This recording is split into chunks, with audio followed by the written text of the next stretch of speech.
And it's been a long time since I've been in the States. Huh?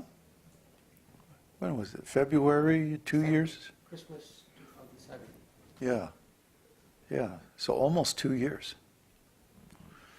Almost 2 years. Well, I've stayed out longer than that. A couple of times in India, I was gone for 3 or 4 years at a stretch. And it's always a shock coming back to the U.S. You know, it's almost never a shock to go to another place.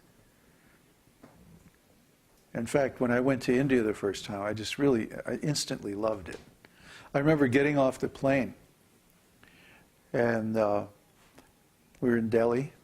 We're taking a 747, huge airplane, and in those days they didn't have terminals for 747s. So they had to park out on the tarmac somewhere. Then they brought ladders, and then we went down the stairs, you know, and into a bus. And as soon as I came out, I could smell India, you know, this wood smoke and spices and who knows what. The Ganges and Tulsi and, you know, India just has its own aroma. Well, you could smell in New York too, you know. It's not nearly as nice. But even, you know, Delhi and being at the jet port and everything, it was like when you're walking down a small hallway and all of a sudden you come to a really big room where the ceiling is very high. That's the kind of feeling it had to me. That I had been in Western society, Western civilization my whole life. And I'd made one little short trip to Baja California, but that doesn't really count because that's tourist land. And other than that, I hadn't been out of the continental US before I went to India. So when I went to India, that was really the first time I had been out of the country. And I got the cook's tour, you know, because we found the cheapest flight available.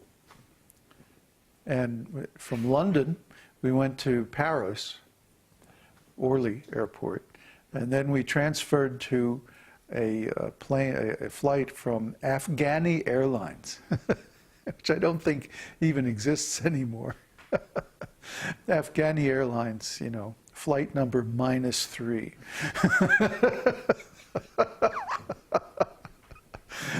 The flight was 22 hours late leaving Paris. We were stuck in the departure lounge for 22 hours waiting for these rascals. And it was like, oh, when is the plane coming? The plane is coming, plane is coming. Pretty soon, all we had to do was walk in the general direction of the counter, and they'd go, coming, coming! So we finally get on the plane, and, you know, it's like there's all these strange characters. And we stopped, I think we must have made 17 stops between Paris and Kabul. And then finally in Kabul, we transferred to an Air India 747 and flew down to Delhi. But we stopped at Addis Ababa. I mean, you know, places I'd never even heard of. You know, we made an unscheduled stop at an unmarked dirt airstrip somewhere in, you know, who knows-istan. And 40 Chinese workers got on the plane. And they were all dressed in these blue, identical wool outfits with, you know, the little commie caps and the whole thing. And they all filed on the plane, and they were on the plane from there. I mean, it was probably another 12 hours they were on the plane with us. And the whole time, None of them spoke a single word. If you can imagine this, 40 guys on a plane, silent. You know, we're like, you know, the only Hare Krishnas in the world, I think, at that time. And so after all this, you know, we finally get to India. And it was like, wow. It was like this big place. It's a huge place. So, you know, you can feel the vibe of a place, the energy of a place. And India just had this vibe of being, you know, so ancient and so much stuff had happened there. And, you know, completely different. It's completely different. So anyway, we're going there real soon. As soon as we make a little stop in the U.S. and have a little festival and a few little old initiations, then we'll climb on the plane again and go to India. So I'm really looking forward to that. I'm kind of done here, you know.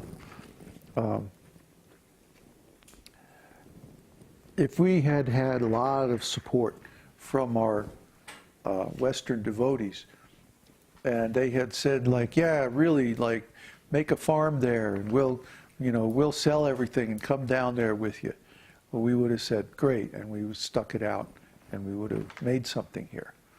But basically, the idea was that we were getting was Chile? Where's Chile? It's somewhere south, isn't it? Yeah.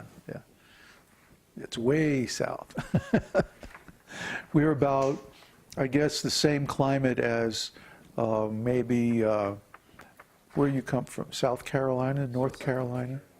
Yeah, it's a pretty similar climate to there. So it's not too bad in the wintertime. But of course, there's no central heating or anything like that. You know, everything's wood stoves, and so it's like being in the U.S. Maybe it's like being in the south of the U.S. back in the 1930s or 1940s. You know, everything sort of works, but it requires constant maintenance, and it's nice. I like it. It's like a time machine. To me, it's like going back in time. And I remember when I was a kid, we still had dirt roads in our town. We were, you know, like 12 miles from Manhattan, and we still had some dirt roads. The man up the street at the corner, old Clancy, still had a horse and a barn, and he was the junk man.